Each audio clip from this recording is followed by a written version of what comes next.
Hello everyone, इस video में हम देखेंगे कि आप किस तरीके से एक्सप्रेस जीएसटी को यूज करते हुए अपनी जीएसटीआर1 रिटर्न में बुक्स का डेटा इंपोर्ट कर सकते हैं और रिटर्न फाइल कर सकते हैं। स्टार्ट करने के लिए आपको एक्सप्रेस जीएसटी में लॉगिन करना पड़ेगा और लॉगिन करते ही आप क्लाइंट मास्टर की स्क्रीन पे आ जाएंगे।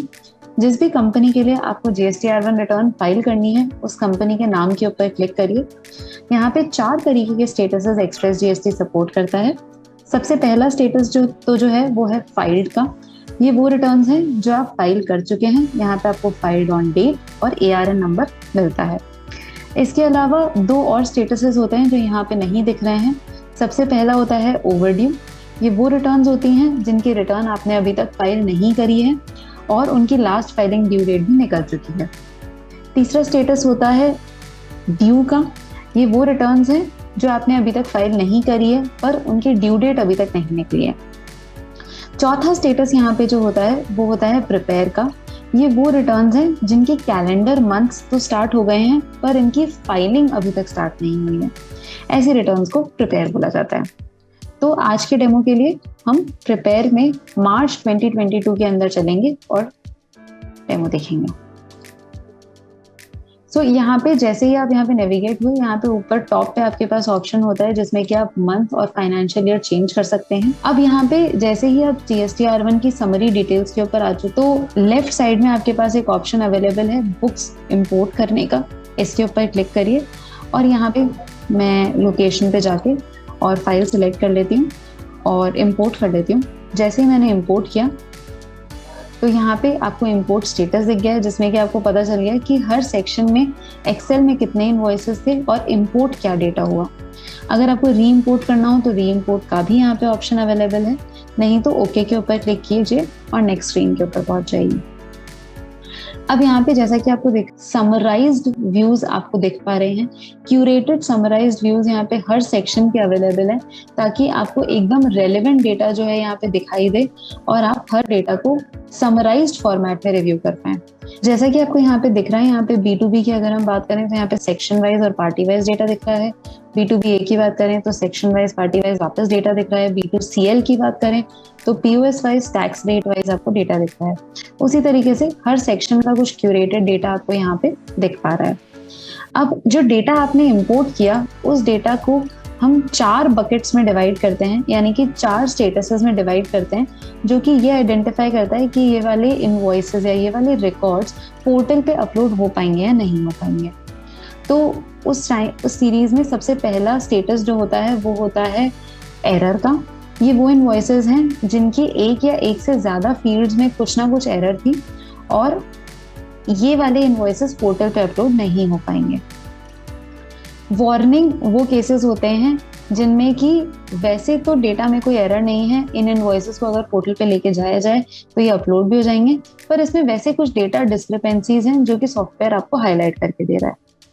रेडी फॉर अपलोड वो इनवॉइसेस हैं जो कि एकदम रेडी हैं अपलोड के लिए और ये पोर्टल पे बहुत ईजी तरीके से अपलोड हो पाएंगे।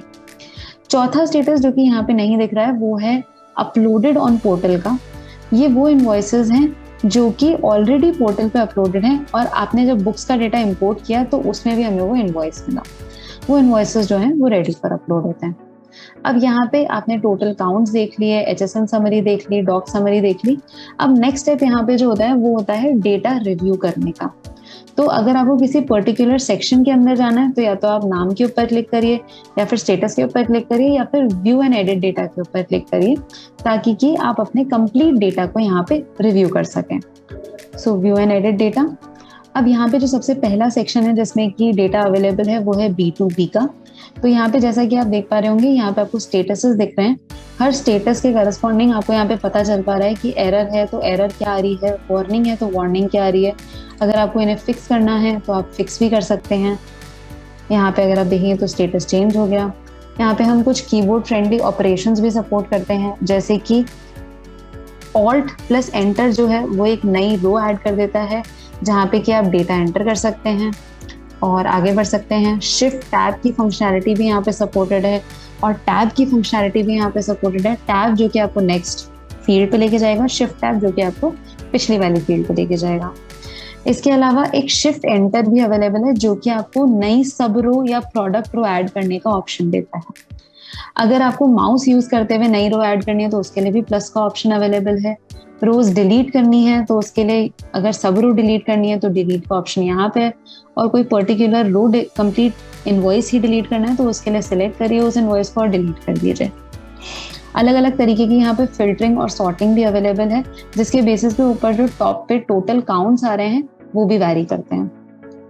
अगर आपको स्टेटस वाइज डेटा को फिल्टर करना हो तो आप वो भी कर सकते हैं।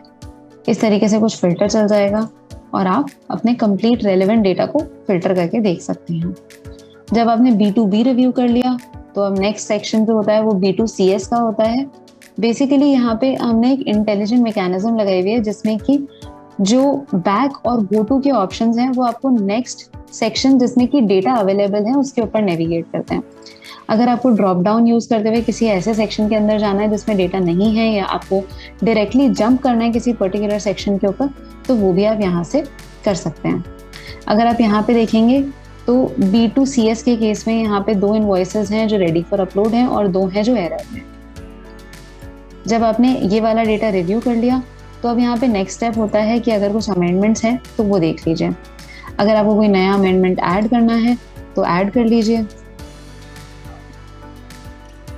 और अगर आप उसे सर्च करेंगे तो वो सर्च होके आपको इनवॉइस भी, उसकी डिटेल्स भी यहाँ पे पॉपुलेट होके मिल जाएगी। जैसे कि मैंने एक ओरिजिनल इनवॉइस नंबर डाला था, उसको जैसे ही मैंने सर्च किया यहाँ पे मेरे पास सारी रेलेवेंट इन्फॉर्मेशन इसकी फेच हो गई है।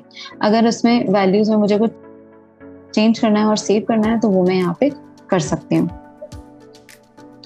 इस तरीके से अमेंडमेंट्स भी यहाँ पे सर्च करना और एंटर करना सपोर्टेड है।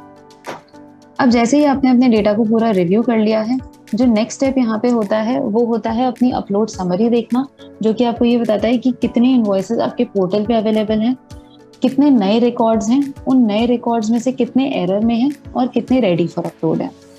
यहाँ से आप जेसन डाउनलोड कर सकते हैं या फिर इसकी PDF अपने आप को ईमेल कर सकते हैं। जो PDF होगी वो बेसिकली आपको समराइज GSTR1 का डेटा दिखा देगी। यहाँ पे हमारे पास करंट टू प्रीवियस मंथ की भी एक समरी अवेलेबल है GSTR1 की, जो बेसिकली आपको अगर कोई भी एनोमॉलीज हैं तो वो ट्रैक करने में आपकी हेल्प करता है। GSTR1 आपको हिस्टोरिकल या पोर्टल पे अवेलेबल डेटा भी दिखाता है। उसके लिए आपको स्टेप 1 पे आना पड़ेगा और डेटा एज पर पोर्टल पे जाना पड़ेगा।